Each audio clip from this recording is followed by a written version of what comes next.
Good morning, folks. Andrew's Corner here, and welcome to another episode of the Podcasters of Vandan. Before we get into today's podcast episode, I just wanted to let everybody know what the plan is going forward. I know that I said last time that I was going to try to interview Lisa ASMR for my next episode. Well, it turns out that she's busy over the next couple of weeks, and she won't be available until June. So everybody, just please be patient. We're going to try to set something up for June. I know I said I was going to most likely get it done in May, finish all these episodes, but I'm trying to be respectful for her, trying to be respectful with her calendar, her plans and everything. And, we're really looking forward to it. She really wants to do it. She apologized, and we're going to try and set it up. Today, though, I'm really excited. We have a very special guest. This is somebody who I came across on YouTube and her channel about, I would say about 2 years ago. And she has a really awesome ASMR channel, which with a lot of giantess content. Like it ranges from gentle giantess, evil giantess. I think she even dabbles in a little bit of other creative aspects too. Like I think she dabbled into vampires, ghosts, warriors, and really fascinating stuff. And I gotta say, she has such an amazing voice that's perfect, I think, ideal for ASMR. Very soft, very lovely, but it has a lot of range that it could be very nice and gentle, but it can be very evil, very vicious. And I really love collaborating with her. I really love her willingness to allow me to participate. And I knew I had to incorporate her into the Vandan series some way. And when I was getting ready to do the video series for Far From Home, I thought about what kind of character would she be perfect for. And I thought she'd be perfect for the wise immortal owl Ophelia. Somebody who had a gentle soul, a very gentle voice, very awe-inspiring, which I thought was perfect for Ophelia. A part of me is kind of kicking myself for not letting her play a giantess because I think she plays gentle giantess so well, but I think she knocked it out of the park with Ophelia. And even though it was kind of a minor role for the overall Vandan series, as she only appears in Far From Home, I had to incorporate Tanny. I had to bring her onto the podcast because she's such an amazing woman. She's really fun to work with, very, very passionate about what she does, very nice and friendly. And I think it'd be very interesting to finally get to chat with her. We've collaborated for a very long period of time, but we never actually directly talked to each other except through emails and messages. And I think this will be a really amazing for those who follow her, those who haven't heard of her, check out her channel. But let's all welcome the lovely Tanny's ASMR.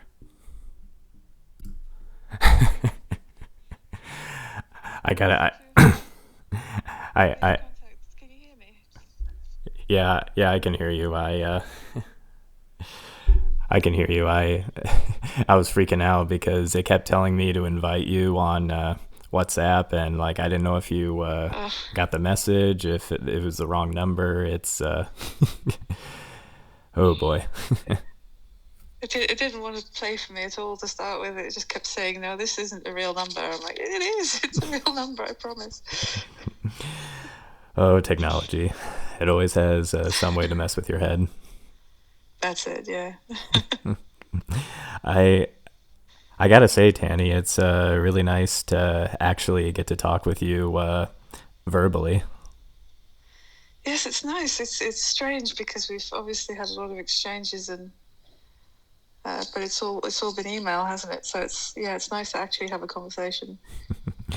I've mentioned before on the podcast that a lot of times when they're like collaborators on like YouTube or any other social media page, like a lot of times, they work together, they contact each other, but I imagine they very rarely like talk to each other like verbally, whether over the phone or maybe even face to face through video chat. Yes, I think to be honest, I think this is probably the first time I've actually had a verbal conversation with someone I've worked with. So it's really, really good to talk to you.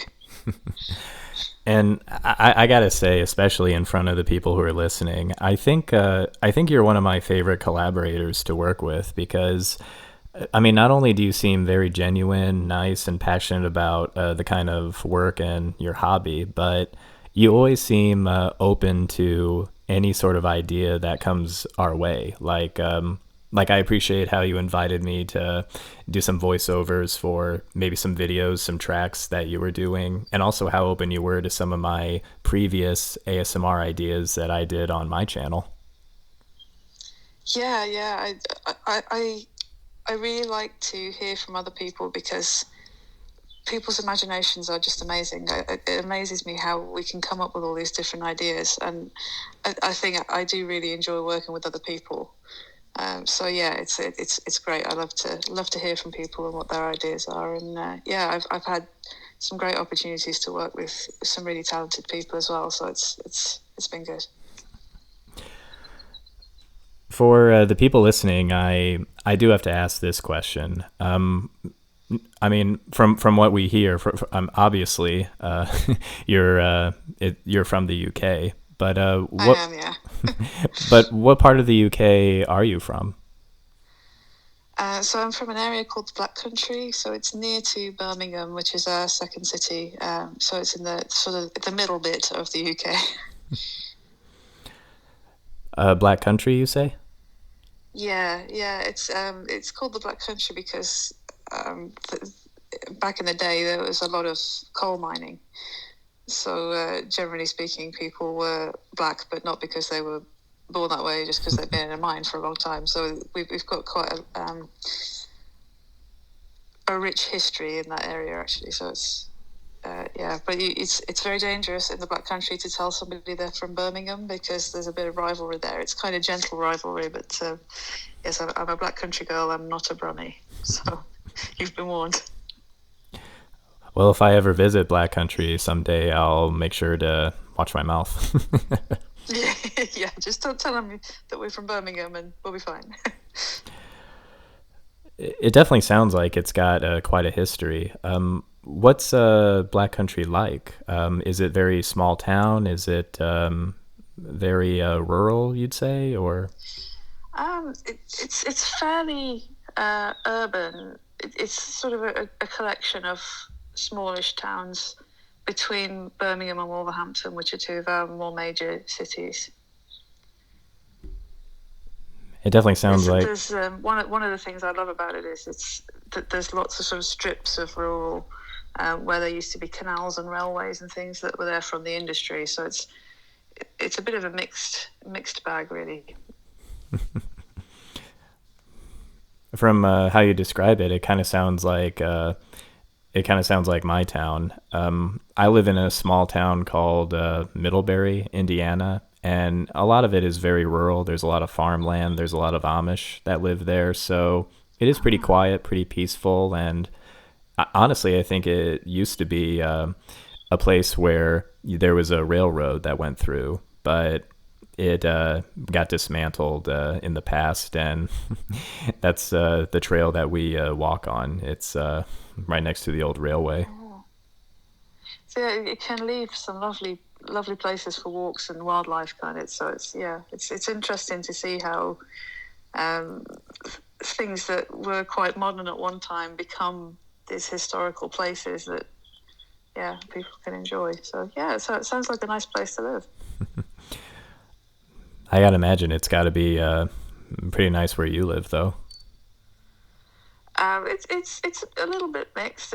Depends on depends on the area you're in, but we get a lot more wildlife than some of the places in the UK. So Tipton's quite well known for horses. Lots of people have horses, partly because of their association with the canalways.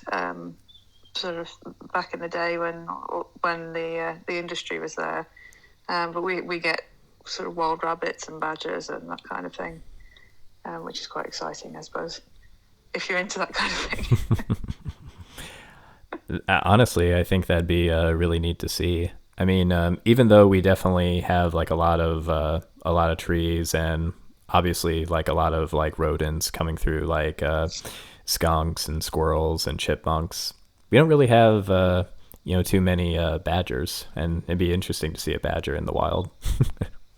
Yeah, it's interesting, but it's a bit bizarre if you see them, because sometimes they'll sort of wander onto the housing estates and they'll be sort of rooting through your garbage, which is always a little bit interesting to see, a bit out of place. But yeah, they're quite cool to watch. I kind of have a little bit of a fascination with badgers because I identify as a Hufflepuff from the Harry Potter franchise, and Oh yes, and all my life I've never really got to see a badger like in the wild or even at the zoos, and I'm like, how nice would it be to see a badger? do you get many badgers in America? I don't really know what the wildlife's like over there. I mean, we probably do, but not many that I've seen. It's mostly like skunks and a lot more beavers than I've seen in my area. That kind of surprised me. I figured they'd be maybe more like further like into like Colorado or those kinds of areas. Yeah, that would be cool to see a beaver. I think we have beavers in the UK, but I've never seen one in the wild, and we definitely don't have skunks. Well, you're So fortunate. that would be interesting. Same color as a badger, sort of. Well, in that case, you're fortunate because anytime a skunk crosses the road or gets hit by a car, it just stinks up the place for weeks on end, and it's foul, no. very foul. Not so good. Well, since you're from the UK, I definitely have to ask this. Would you say you've traveled to many places outside the UK, or have you been in the UK all your life? I haven't travelled very much. I've been to Ireland and Northern Ireland, and I've been to Poland. I think the longest time I spent away from home was I did a 6-week stint in Gambia in West Africa, which was part of my teacher training course. But I haven't really been away from the UK very much. Well, you've definitely been to more places than I have. I don't think I'd left the UK until I was 23, I think. So yeah, I certainly have friends who've travelled a lot more than I have. I think the only places I've been to outside of the U.S. were Mexico, and I think Niagara Falls, Canada, but I didn't go any further into Canada, just in the falls area, and also Hawaii, but that doesn't really count because that's considered the U.S. territory. So far away, yes, but still part of the U.S. Yeah, I suppose the US is much bigger than the UK, so you've probably been more places than I have. Technically, but I've never really traveled outside the U.S. to visit like Europe or Africa, and it's funny because everybody else I know seems to have traveled to various places. Like my mom was quite a traveler, been to Ireland, France, and my wife has actually visited Germany, I think Norway, Iceland, and I think she's seen a little bit of the UK. And the whole time I'm thinking, you owe me a trip. Like I need to see Europe or somewhere sometime in my life. Yeah, you better hold her to that. Yeah, it's interesting that my sister got married a couple of weeks ago, and the chap that she's married is American, but he's been moving around his whole life. So if you ask him where he's from, he doesn't really have an answer for that. It's just sort of America in general. He doesn't say like he's from like Texas or any place in particular.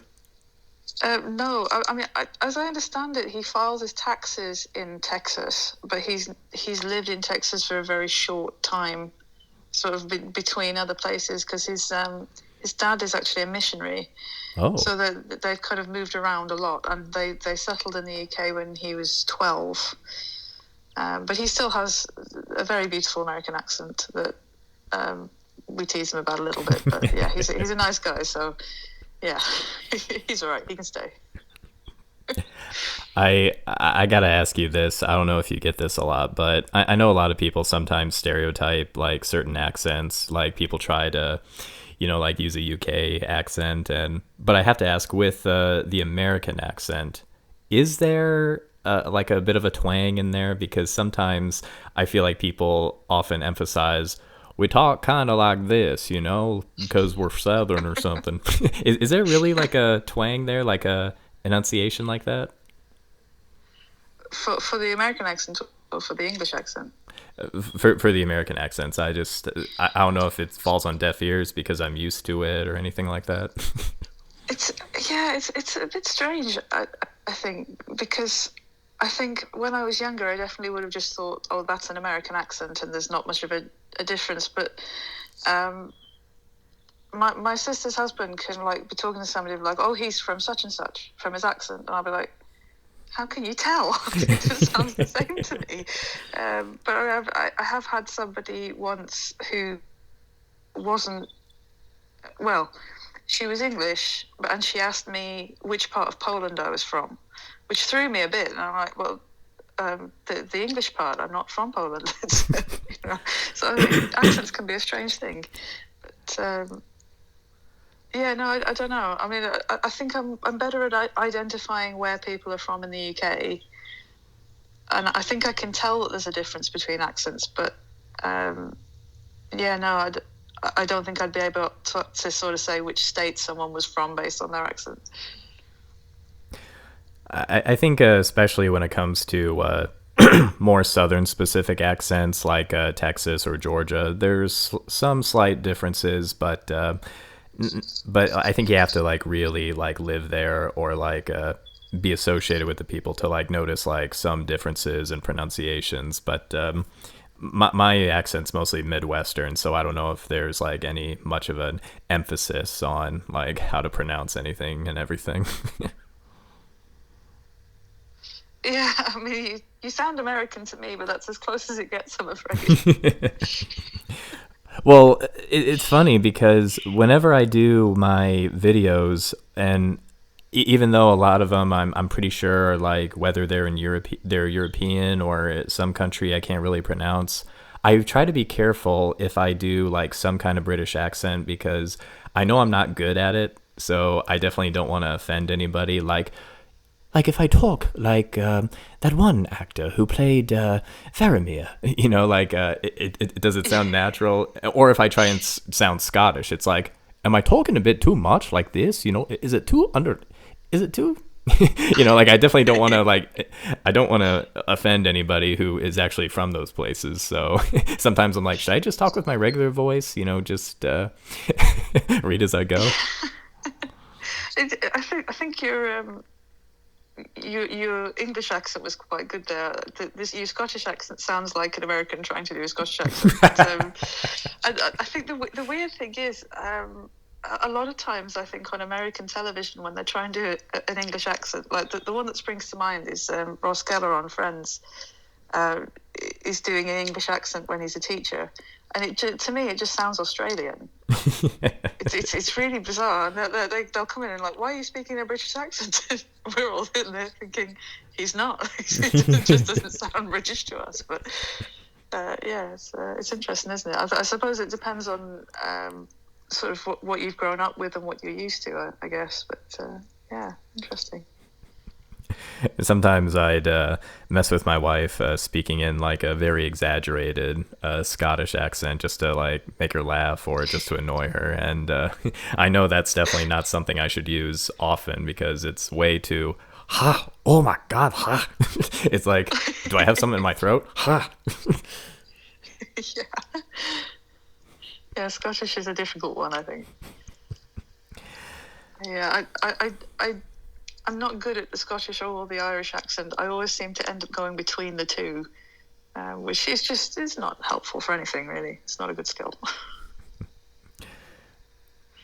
I still have to say, though, like with the places that you've been to, Poland and parts of Europe, I definitely would like to visit someday. It might not be anytime soon since we have a little one on the way, but in time, I think we'll be able to do that. Maybe around retirement age or so. I think I'd look forward to that. Yeah, it'd be good. Traveling is. I haven't done a whole lot of traveling, but I have enjoyed what I've done. It's nice to sort of see new cultures and just experience places. Yeah, yeah. So hopefully you'll get to do something like that. Maybe you can take the little one with you. Don't wait till you retire. It's a long time. Well, that's what I try and tell her, but she keeps emphasizing, "Hey, we can do world traveling in Disney. Like go through the World Showcase there." And I'm like, "But it's not the same. It's not that real experience. Yes, it's easier, but it's not the real experience." Yeah, that's it, isn't it? You want to see everything, not just the bits they want you to see. Exactly. Yeah. So I wanted to ask you about when you got started doing ASMR or started making your content, started making your channel. When did you first learn about ASMR, and where did you get the inspiration to make your own channel? I I kind of enjoyed content that was already on YouTube, and I'd noticed there was kind of a gap that I definitely couldn't fill, because I kind of like the sort of the giant speaker and the smaller listener, but I prefer the giant to be a man. I obviously can't fulfill that because I'm not a man. So, but I was just kind of listening to it, and one day I thought, I think I could have a go at that, and I did, and it kind of took off more than I expected. And I was like, actually, I quite enjoy it doing that. So if other people enjoy it, I'll give it a go. And I also have to ask you about when were you first exposed to giant and giantess content in your life? I think when I was a kid, my absolute favourite film was the BFG. I absolutely loved it.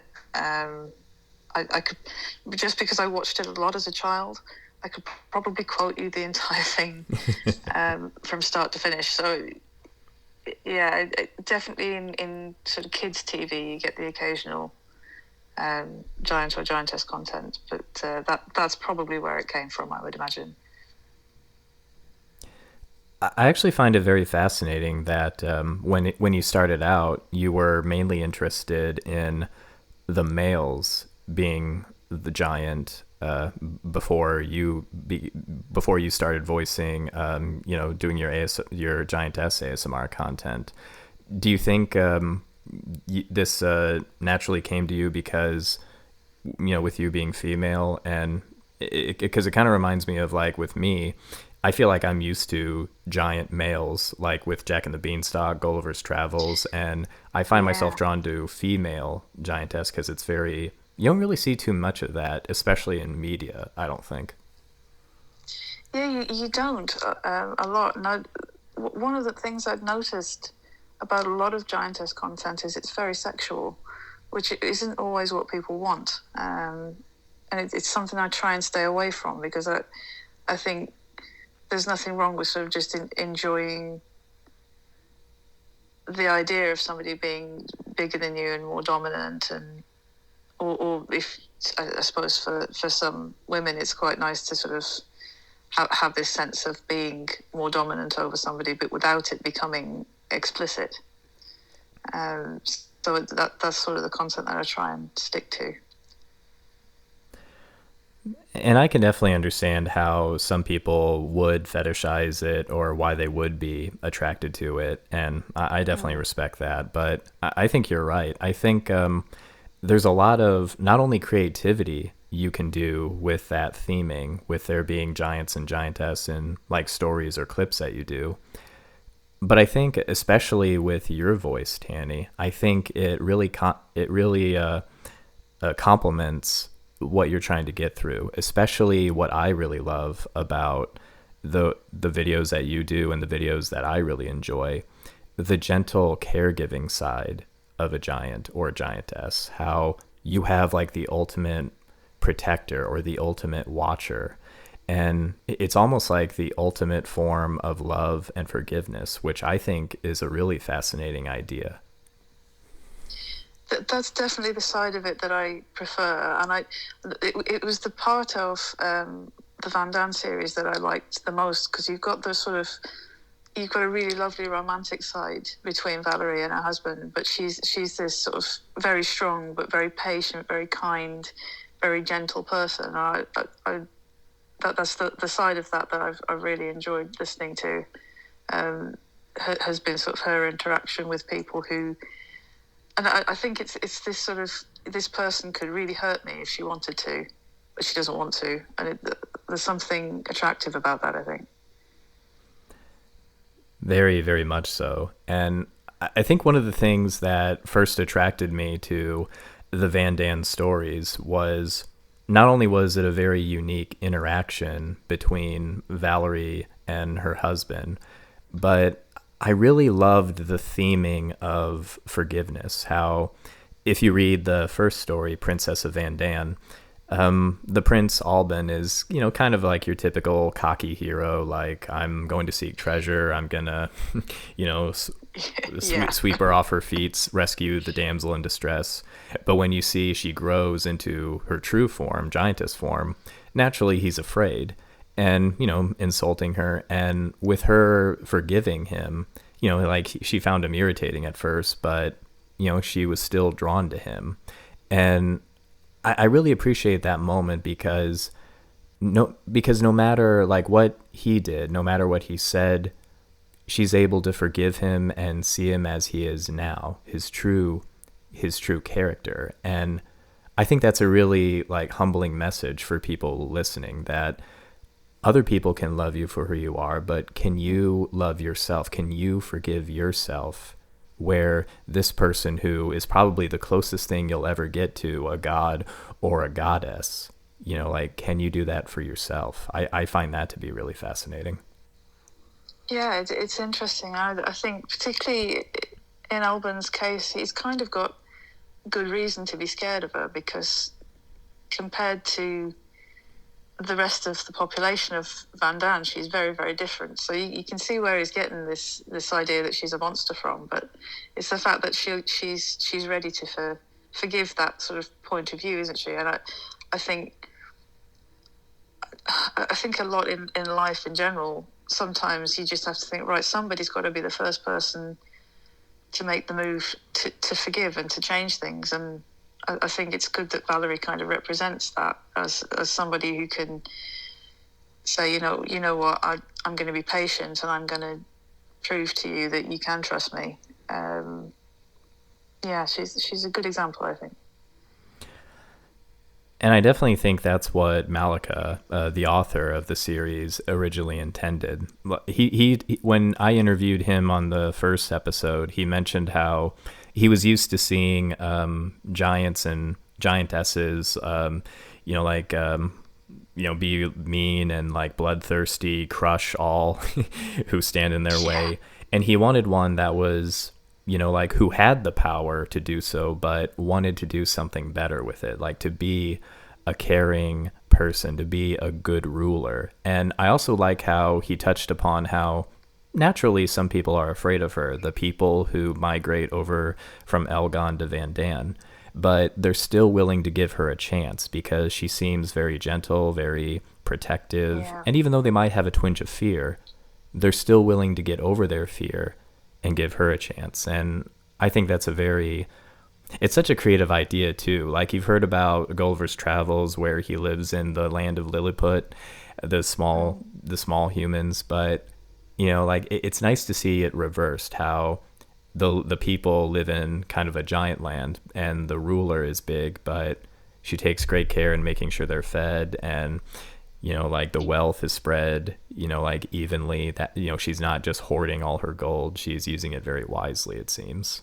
Yeah, it's interesting, isn't it? I think one of the things that I liked as well was when she was sort of trying to convince the other giant that he ought to be changing his ways and coming back and being part of Vandan again, and making that change. She was sort of saying, like, just because you're bigger than everybody else doesn't mean that you have the right to hurt people who are smaller than you. And I think actually it kind of, even in a very basic way, you think, well, even if you consider people animals, you treat animals better than that. So why are they all so angry and violent? Have some nice ones. I thought about that too, and even though I understand what they were going for with Naman, the last giant other than her and her daughters, I kind of looked at it as, given their size range, how, like especially how they're no bigger than their thumb or their fingers, maybe they look at humans, or the population usually looks at them as kind of like cockroaches, like pests that, you definitely don't want a cockroach in your house, and you definitely don't want humans in your house. And especially, I figured they felt threatened by the humans, even though they were small and easily killable. They might be threatened by their ingenuity, or just like what they are, what they represent, how they can thrive, how they can live really good lives and love. Like they could be just as bloodthirsty as giants, but they also represent, their cooperation, something that the giants of old weren't able to do themselves. And I figured maybe they just try to look at them as like pests or bugs, something less than animals. Yeah, that's a good point. Good point.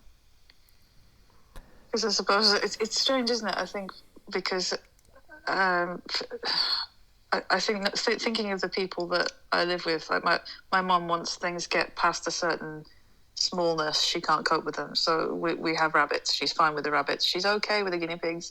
She hates the hamsters because they're too small. And it's like, it's almost like the smaller things get, the more detestable they get or something. But it's interesting, isn't it? We do have that association of bigger is more valuable, I suppose. But yeah, it's interesting. Yeah, I mean, it's kind of the same thing over here. Like, we've had mice problems at our house, and every time we try to set up traps or call exterminators, my wife keeps telling me, "I'm sorry if I scream, but I can't help it. If I see a mouse, like even though I know it's not going to hurt me, I'm just going to scream."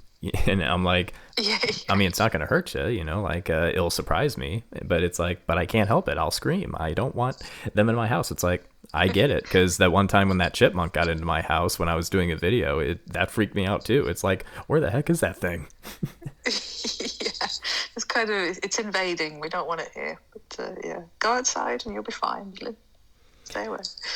We did have mice at one point, and my mum hated that. That was she was very, very freaked out, particularly when she realised that what they were really interested in was her meal bars. She wasn't too thrilled about that. But, And I definitely see your point with, treating animals fairly, because even with the chipmunk or the mouse that got into our house, even though people's first instincts would be, kill it, get it out of here, it's invading, a part of me wanted to make sure we caught it in the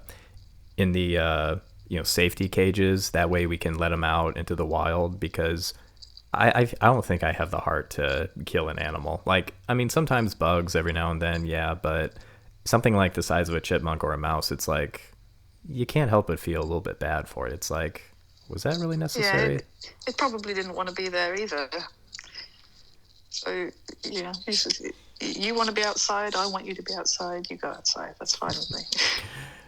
I'm similar with, I can't stand wasps. They scare the heck out of me. But I quite like spiders, which my sister thinks is ridiculous. But it doesn't stop her calling me and saying, "There's a spider, can you come and get rid of it?" But I do tend to catch them and put them outside because I think they're cool, but that's just me being weird.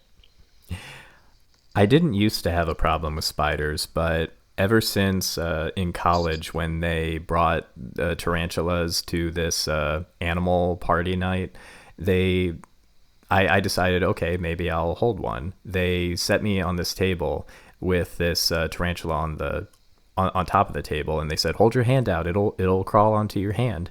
So I'm like sitting there, and it's sitting still, and I'm like, is it gonna go, is it gonna come? Suddenly it darts towards my hand, like at running speed, and it scared me so much I almost flew out of my seat. And ever since then I'm like, yeah, I'm not so sure about spiders anymore. Yeah, they're not the prettiest things in the world, are they? But, yeah. Although I am comfortable more so with snakes, I think. Like like if we're next to like garters or if I'm holding like a ball python, like I'm not worried that I'm gonna get hurt or bitten. But I feel more Yeah. weirded out by spiders, unfortunately. Yeah, I think the benefit for me is that there's only really one venomous spider in the UK. Not like one species, not one single individual spider somewhere that's got a knife or something. Um, but they don't really live in our area. So even if I'm not sure what it is, it doesn't really bother me too much. But yeah, I think I can understand where you're coming from, because they do look kind of scary, don't they? They don't do themselves any favors in that area. There are a few spiders that might pass as cute. Like there's some videos on YouTube where people have like pet jumping spiders and they have those big eyes and they hold out their little hands like I'm touching you, I'm giving you a little high five. And it's like okay, I guess they're not that bad, but yeah, I mean overall they do look kind of alien with their 8 eyes and you never really know what they're thinking. Yeah, and if you were small enough, they'd eat you. So it's yeah. Anyway, I wanted to ask you. I know that I invited you to do some voice work on the Vandan videos that I was doing, but was at that point were you like reading the Vandan series, or did you know of them before I invited you to do a voiceover? I'd never heard of them, so it was a really good experience for me, because I feel like I got a lot more out of it than you did, because I kind of encountered them for the first time there. And I'm not gonna lie, I cried when Valerie died. I was so upset, and I was like, but I knew it was coming, because Ophelia talks about it later on, and I'd already done the voiceover. But like when it happened, I'm like, no, can't kill her now. That's not fair. Yeah, no. So I've really enjoyed the series. I'll be honest, I haven't read it. I've just listened to your videos, and I've really deeply enjoyed them. I think you've had some fantastic voice actors doing the various characters, and yeah, it's been really, really good. Yeah, with what you mentioned about Valerie, like that was probably the hardest thing I ever had to read and do videos for, because I really love her character, like what she represents, and I really love her relationship with Alban, and it couldn't come at a worse time when I read the book, the story, because it was during that time that my wife and I suffered the miscarriage for our twins, and I was in a very vulnerable state. And reading that, I'm like, okay, I have to get teary. I'm losing a character. I'm losing, this. It was really rough for me. But I will say, like, doing the videos at this time really helped me work through our grief for our twins. And even though I hated what they did with the character, it's just, I think it's important for the story. Like, it's inevitable what happens, but you have to find a way to move forward. Yeah, yeah, and that's always going to be a hard topic, isn't it? I think. Yeah, it's never easy losing anyone, but particularly children. It's very painful. I'm really sorry that you two had to go through that. I appreciate it. We definitely think about them all the time, but we're just very thankful for our rainbow baby. And, I see it as, like we're going to do everything we can to make sure she has a good life. And, we're going to make sure she is taken care of. And, like we're not going to go crazy, spoil her, but we're going to make sure she has a good life. Yeah. And this is this the child that you're presently expecting? Yes. Yes. And when is she due? September 6th. Oh, that's exciting. It's exciting. We're currently at 22 weeks now, and she's been kicking a lot. Oh. My wife's been feeling. She can't wait to get out. She's been feeling more pain and everything, but she looks at it as, I'm glad she's moving. I don't have to be scared that something happened or anything. Yeah. Well, I think she's going to be a very fortunate little girl. We're definitely going to do our best. But I really wanted to include you in the voice cast when I decided to invite female voice actors to voice like the princesses, the daughters, and of course Ophelia. Because I figured, you have such a great range for this kind of work. And I got to admit, part of me is a little, not really disappointed, but I feel like I kind of underutilized you in the video because even though I think you're perfect for Ophelia, the wise, powerful owl with a gentle voice, I feel like, did I rob you of the opportunity to be one of the giantess characters? Maybe it would have been cool to hear you do that. To be honest, I thought your choices for the girls were amazing. Particularly Valerie. I thought you had some really, really good voice actors. So yeah, no, I was quite happy with Ophelia. I mean, you really knocked it out of the park. Even one of the other voice actresses, I think it was Lisa ASMR, who I've done previous collaborations with. I think she commented on one of the videos that you were in. She said your voice was on fire. Oh, that's lovely. and and yeah, when I thought about doing the podcast for this, I wanted to invite all of the voice actresses for this, Lisa, you, but the voice of Valerie, Goddess of Desire, I'm not able to find her anywhere. I've been trying to.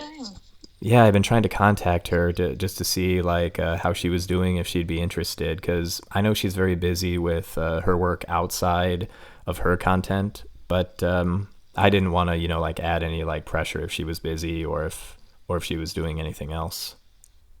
Yeah.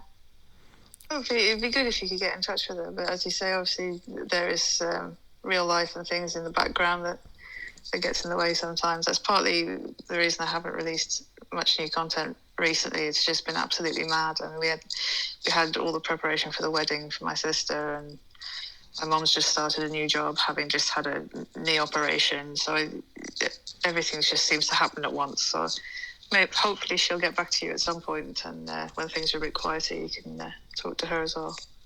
Yeah, hopefully. If you're listening out there, Goddess of Desire, I hope you're doing okay. And if you're interested in being part of the podcast, I'd love to make a collaboration, set a date, and I hope you're doing okay.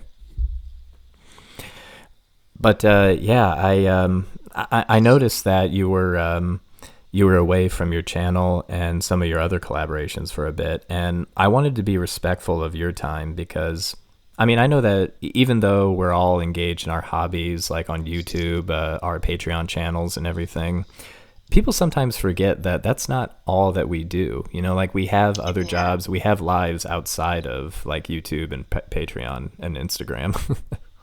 Yeah, exactly. And for me, YouTube is very much a hobby. It's not really it's not my main career option. Whereas I know there are some content creators who that is their entire job. And I think that's great if that's what they're good at and they want to do. That's brilliant. But for me, I still have the office job and pets to look after and kids to look after, and yeah.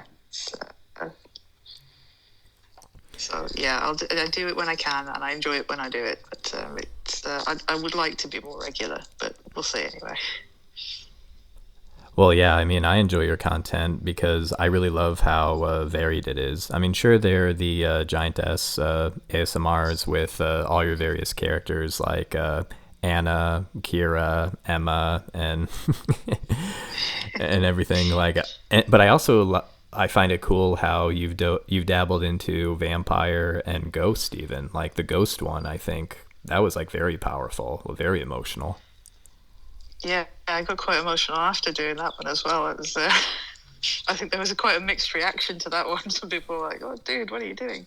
But yeah, it's I like to experiment. So yeah, I do enjoy the vampire ones, I must admit. But yeah, I think my favourite kind of thing to do is when I can collaborate with other people, because I do enjoy working with other people. And I think you will be aware that there's one that's on hold at the moment. That Smoky Skeleton is doing, called Shrink World, which is intended to be a series.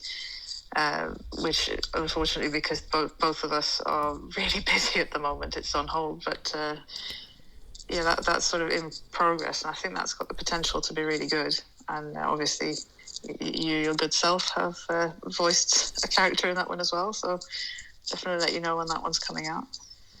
Yeah, I definitely look forward to it. I definitely let me know when it's out. Yeah. I do have to ask while we're on the subject. Like sometimes life gets busy and we might have to step away from like our channels and our content.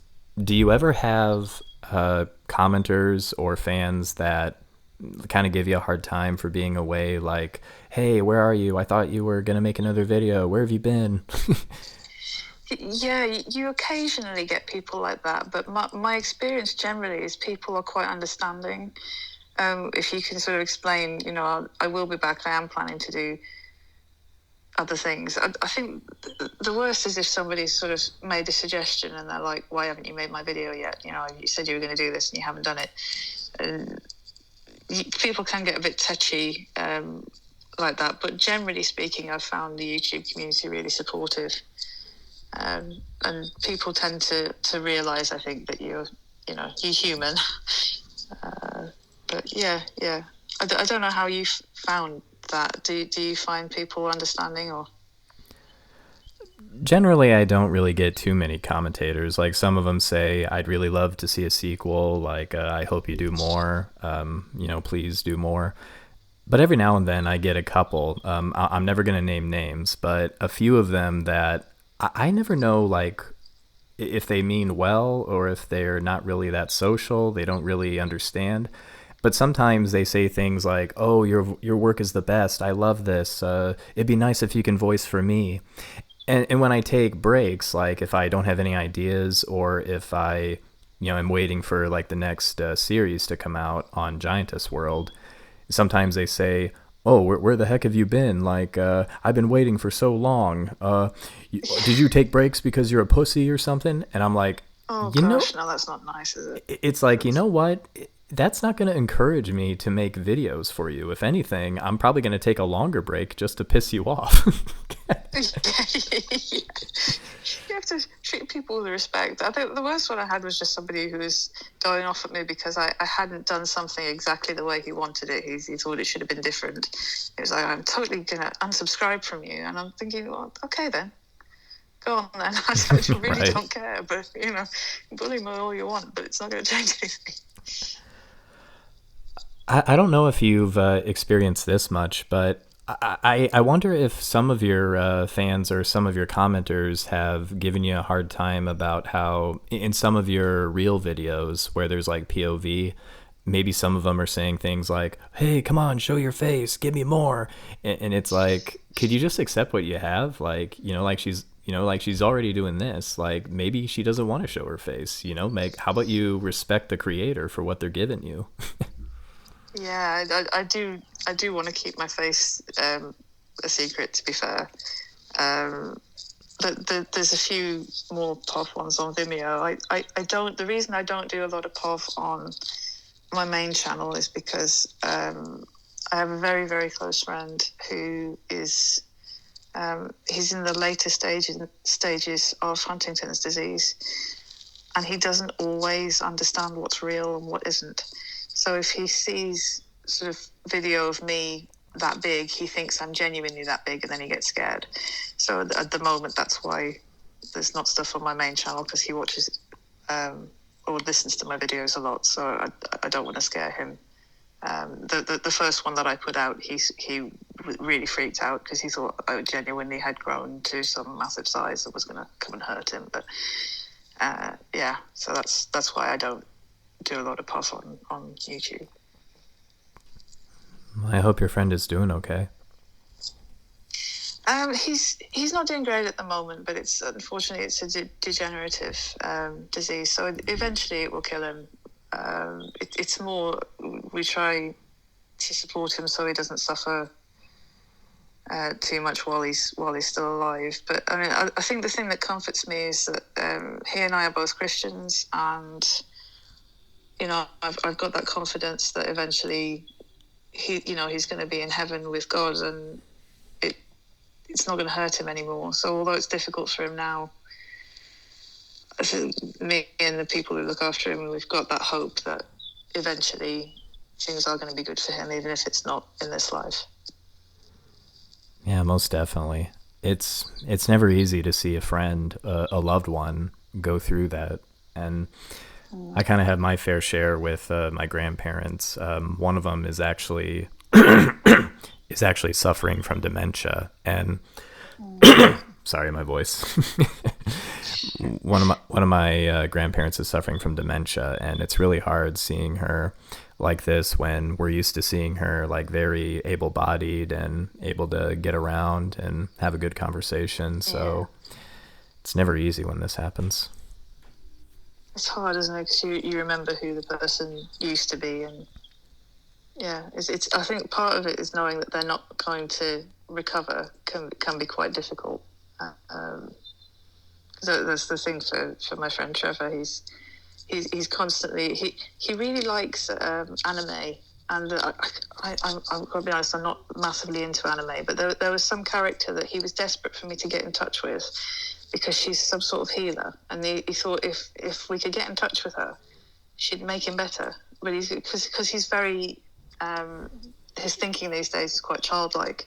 I was trying to explain to him that she's not real. This isn't a real person that I can contact for you, and it's difficult. That has to be.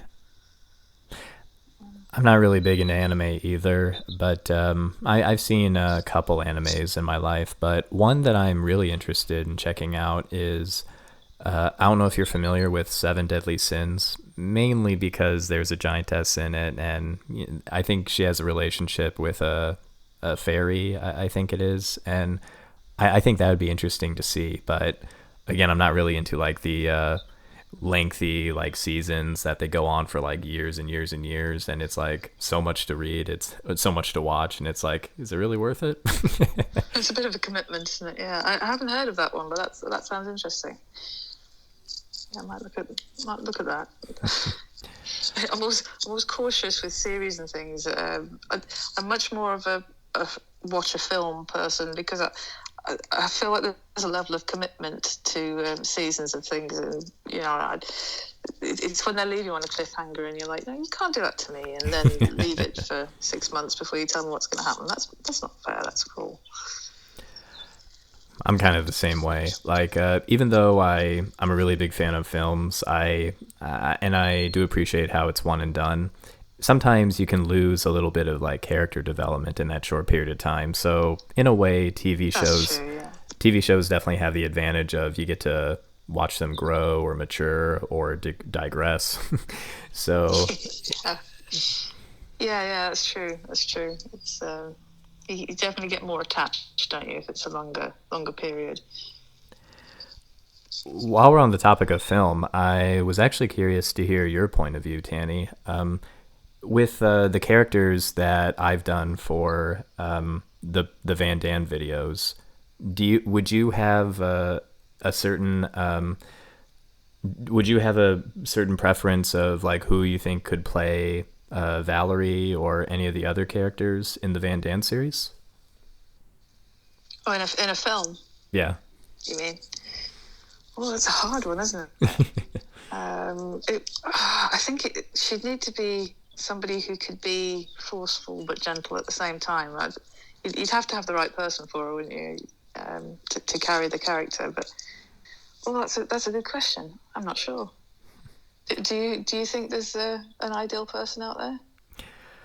Well, I don't really trust my preferences because with the characters that I selected through pictures on my YouTube channel, it doesn't really match the original description of Valerie or her daughters. Mainly, I picked them because, like the pictures were available, and I think those are like the most attractive women ever.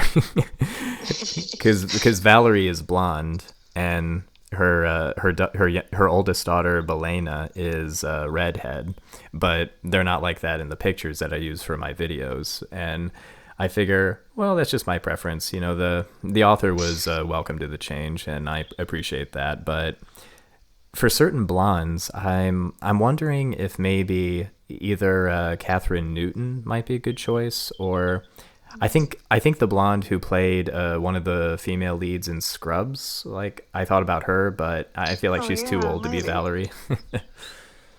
maybe. Yeah, it's difficult, isn't it? Yeah.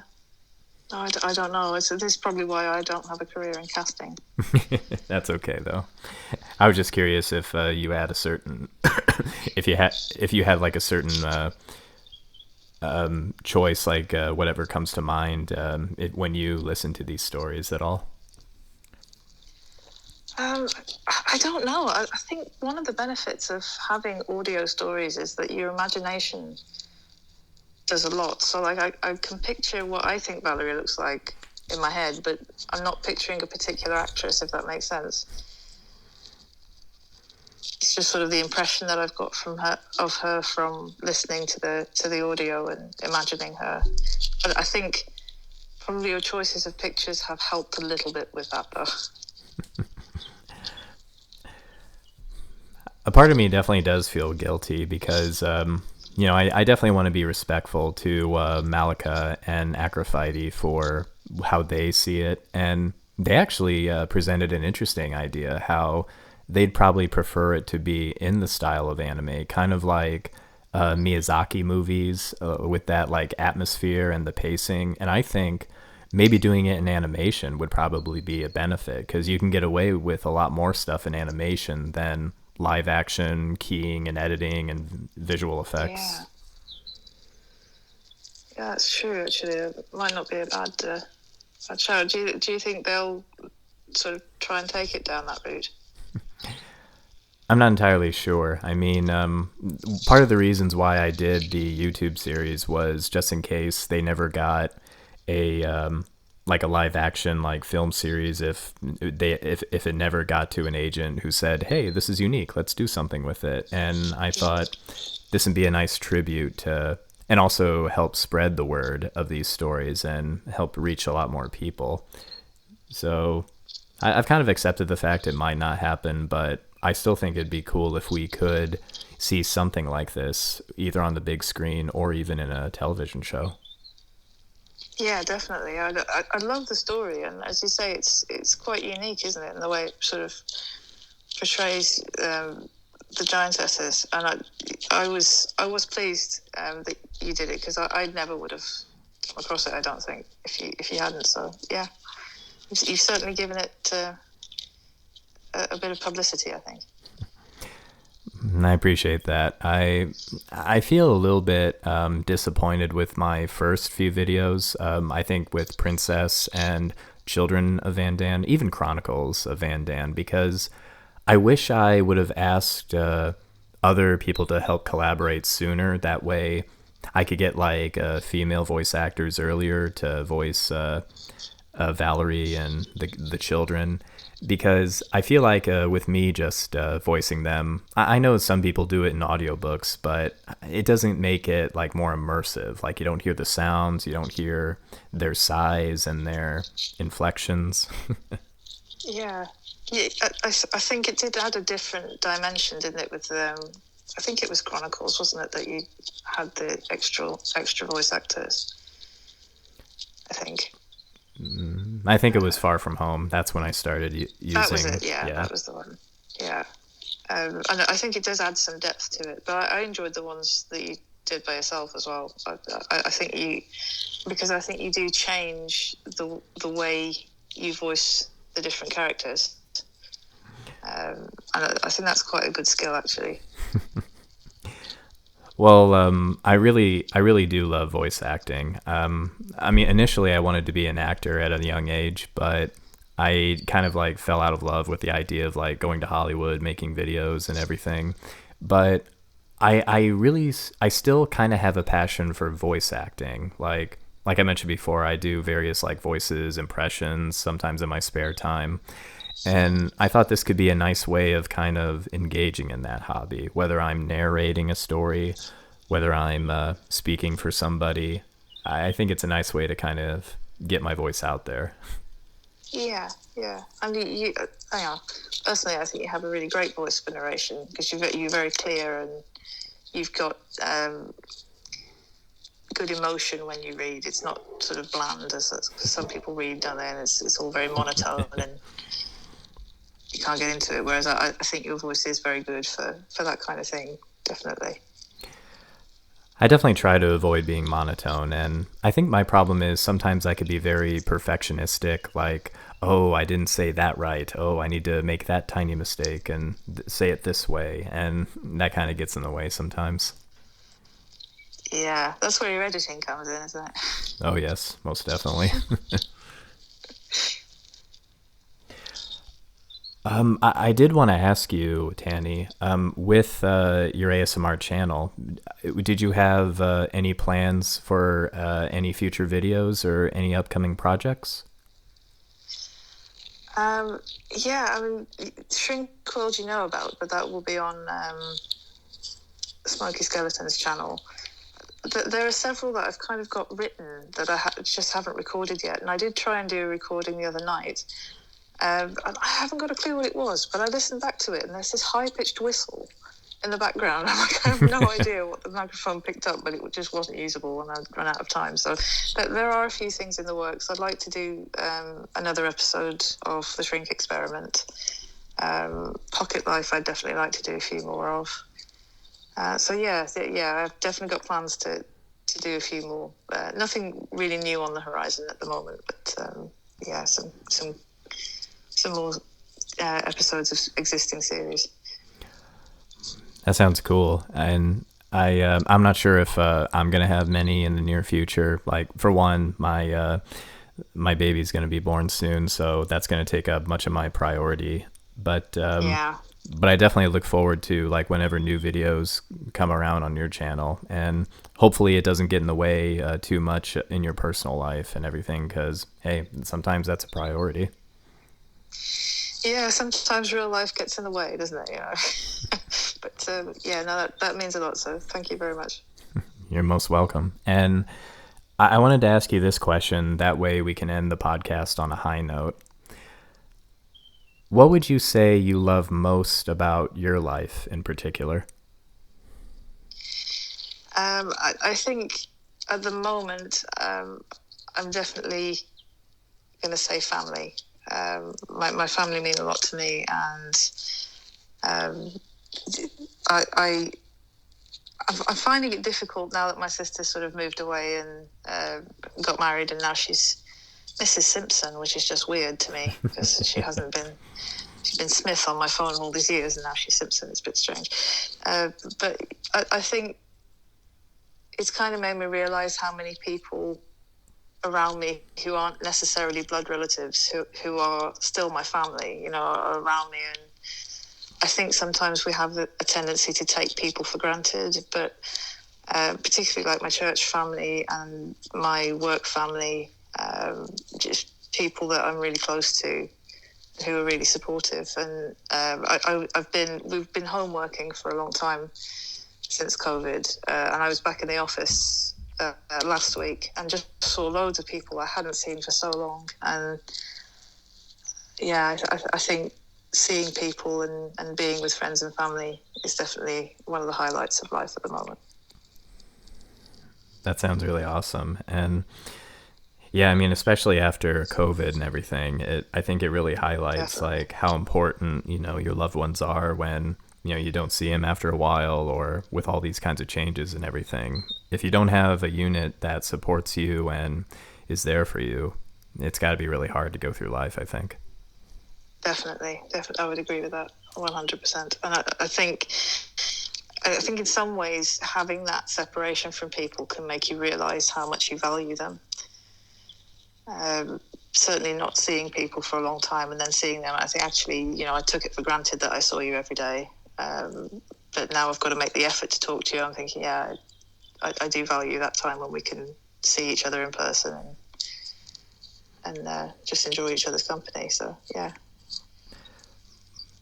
Well, I can honestly say, Tanny, I really appreciate collaborating with you over these months, over these years, and I really appreciate your enthusiasm, your support, your willingness to try new things, and I really do consider you a good friend in all this.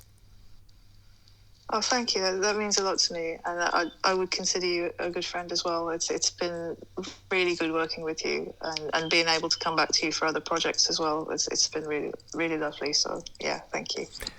Yeah, and I also really appreciate you getting to do this. I know sometimes it might get busy, but helping me out with this podcast, being a guest, you were really great today. Oh, thank you. You're most welcome. It's definitely the first time I've done anything like that. So yeah, it was a good experience. Thank you. I'm learning as I go too, so I think you did a very good job. You sound very professional, I think. So yeah, you could have your own talk show, I think, next. I can't tell you how many times people have said that, like, wow, you got a voice for like radio announcing and hosting, and it's like, if I start somewhere, I'll try. Definitely go for it. I'm gonna try to. Hopefully, it goes somewhere, but I don't know. I think your voice is definitely a good asset. So yeah, use it. I appreciate that, and I appreciate you coming on here. I really hope you have a good rest of your weekend, a good rest of your day, and let me know if you ever need someone to collaborate with on a project or at all. Definitely. Thank you very much, Andrew. It's been absolutely lovely. Yeah, it was. You're most welcome, and I look forward to chatting with you next time. Brilliant. Brilliant. You have a good afternoon. Nice talking to you. That was Tanny's ASMR from the UK. Check out her YouTube channel and support her. And thank you all for listening today. And I'll see you next time on the Podcasters of Vandan.